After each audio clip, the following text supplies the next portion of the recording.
26 जनवरी 1950 को संविधान लागू हुआ था।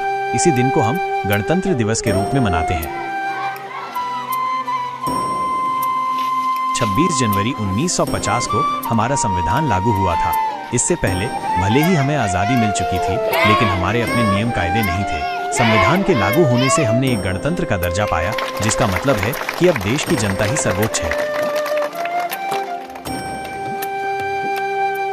गणतंत्र दिवस की सबसे बड़ी विशेषता तो ये है कि इस दिन हम अपने देश के संविधान को याद करते हैं। संविधान की वजह से ही तो हम एक लोकतांत्रिक देश हैं। इस 26 जनवरी को हम गणतंत्र दिवस मनाते हैं। ये दिन इसलिए खास है क्योंकि इसी दिन साल 1950 में हमारा संविधान लागू हुआ था। संविधान की वजह से हम एक गणतंत्र बने, जहां देश की जनता ही राज करती है। इस दिन दिल्ली में राजपथ पर परेड निकाली जाती है, जो देखने लायक होती है।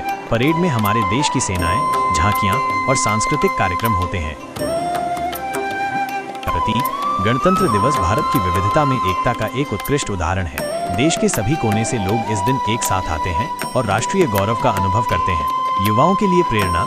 गणतंत्र दिवस युवाओं को देश सेवा के लिए प्रेरित करता है। परेड में भाग लेने वाले छात्रों और युवाओं के लिए यह एक गौरवपूर्ण अवसर होता है।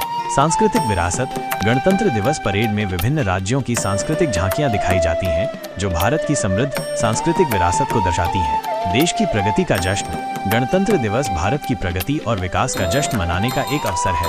यह दिन हमें याद दिलाता है कि हम कितनी दूर आ चुके हैं और हमें भविष्य में और क्या हासिल करना है। अगर आप गणतंत्र दिवस के बारे में और